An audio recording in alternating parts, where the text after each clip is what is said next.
안녕하세요.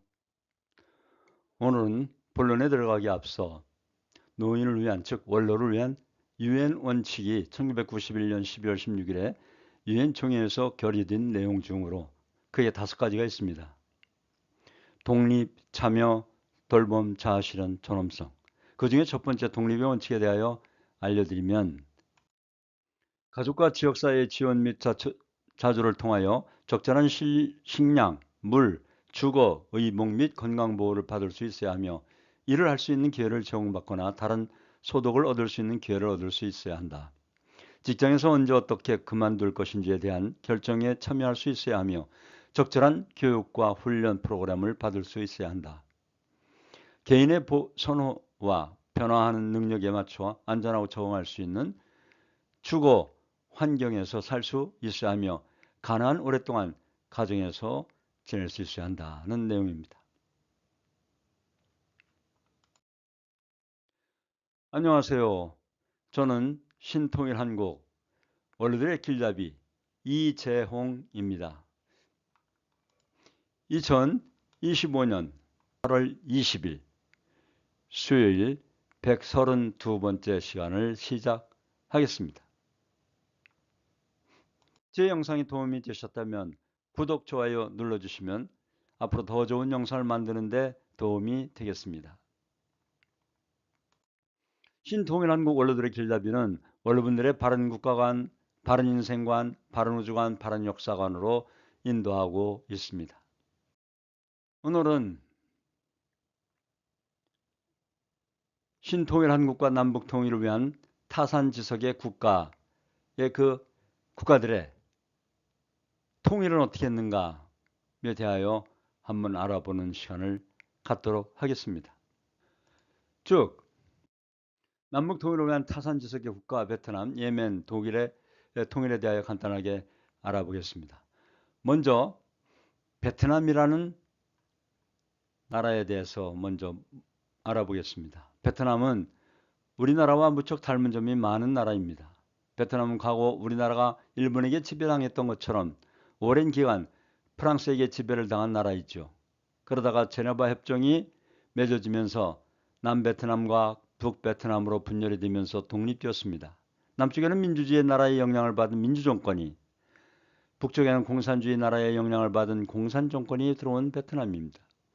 그리고 실제로 베트남에서도 우리나라의 6.25 전쟁처럼 공산주의 정권인 북베트남이 남베트남을 무력으로 침공하여 전쟁이 벌어졌습니다. 이 전쟁이 바로 우리나라의 군인들도 참전하여 함께 싸웠던 베트남 전쟁이지요. 하지만 우리나라가 북한의 침략을 받았던 6.25 전쟁에서 패하지 않았던 것처럼, 않았던과는 달리 남베트남이 공산주의 정권인 북베트남에게 패배하면서 베트남은 공산주의 정권으로 통일이 되었죠. 결국 베트남은 무력으로 통일을 이루게 된 것입니다. 1975년 베트남이 통일되었을 때 보시는 사진처럼 엄청난 탈출 러시가 이루어졌습니다. 그리고 당시 월남의 수도 사이곤 호지명시로 바뀌고 종전 직후 약 2천만 명이 숙청되었다고 하지요. 종전이 된 지 50년이 지난 지금은 우리나라와 관계도 좋아졌고 대한민국에 대한 이미지, 즉 한국과 베트남뿐만 아니라 전 세계 친절도를 조사한 186개의 국가 중 우호적인 나라 베트남이 9위라고 하면 전쟁의 후유증에서 벗어나고 있는 것 같습니다.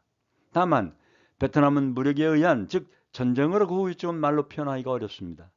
그리고 월남의 폐막 요인으로 국론의 분열을 제일 원인으로 삼고 있습니다. 다음은 예멘의 통일. 예멘은 그 정치적 통일, 준비되지 않은 통일로 유명합니다만은, 예멘 통일은 분단 국가였던 예멘이 1990년 5월 22일을 기점으로 양국 간의 합의 후 정치적인 통일을 한 것 사건을 말합니다. 한국이나 독일과 같이 자본진영과 공산진영으로 분리되었다가 평화적으로 통일한 나라이지만, 통일의 과정이나 이후 벌어지는 문제점들은 한국의 남북 통일에 있어 많은 요점들을 시사하게 됩니다. 예멘은 대한민국과는 정반대로 북쪽이 자본주의 진영이며 남쪽이 공산주의 진영이었습니다.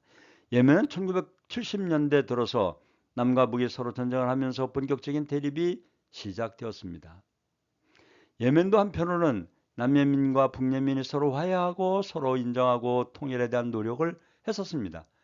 북예멘의 경우는 남예멘을 인정하면서 분배 법칙을 쓰는 남예멘의 경우는 사회주의를 스스로 포기하는 데까지 이르게 됩니다.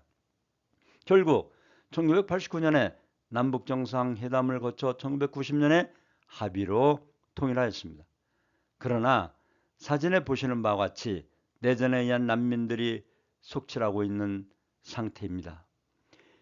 예멘의 경우 화해협력의 기간이 너무 짧았던 것입니다.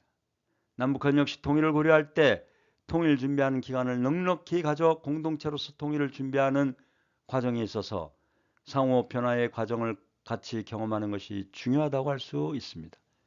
우리나라의 남북 통일을 위해서 또 남남 갈등이라든지 또는 이데올로기 문제 등 먼저 해결과 화해의 노력이 이루어져야 한다는 점입니다.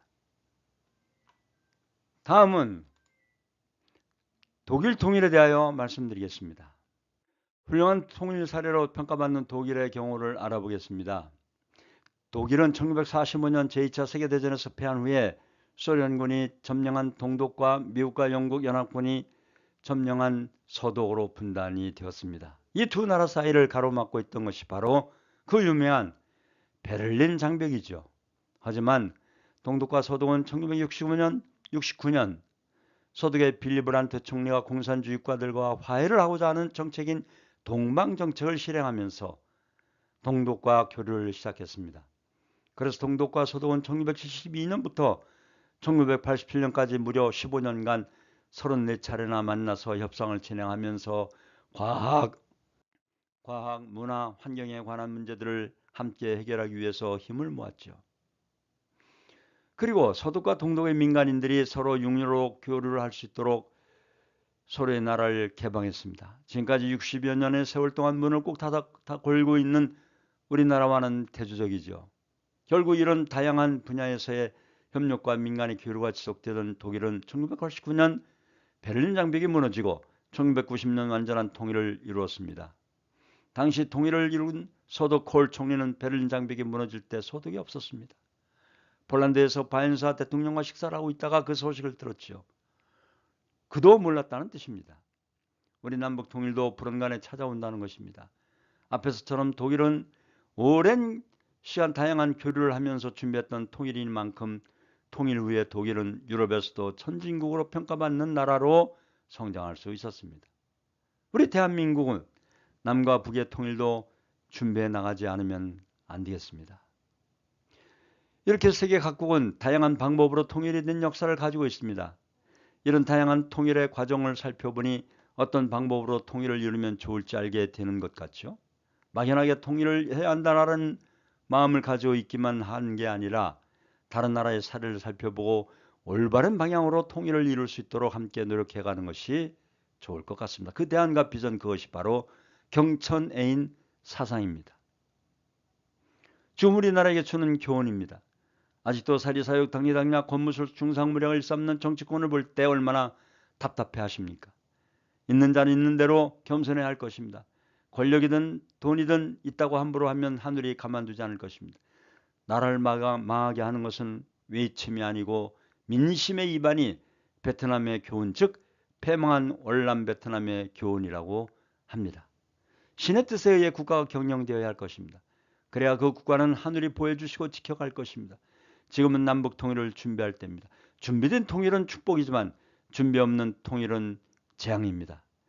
평화의 민족의 저력을 발휘할 때입니다. 경천애인 사상으로 무장하여 신통일 한국을 만들어 갑시다. 한민족의 자부와 긍지로 우리의 소원은 통일을 꼭 이루어내야겠습니다. 하늘이 지켜주시는 우리 대한민국 국가를 잘 지켜나가시는 우리 원로 지도자님들이 되시기를 당부드립니다. 남과 북이 통일하는데 가장 밑거름은 가정입니다. 가정의 안정은 남북 통일을 위한 기본이며 통일 이후의 세계의 중심국가로 가기 위한 초석이고 경천애인 사상의 출발지입니다. 하늘이 지켜주시는 우리 대한민국 국가를 잘 지켜나가시는 원로 지도자님들이 되어주시기를 바랍니다. 오늘도 원로들이 없으면 대한민국이 없다는 말씀, 양무 원로 신무 대안, 네, 이 말씀을 다시 한번 새기면서 우리 원로가 없으면 가정도 미래도 세계평화도 없음을 아시고 오늘 8월 20일 원로들의 길잡이 132번째 시간을 여기서 마치겠습니다. 감사합니다. 고맙습니다.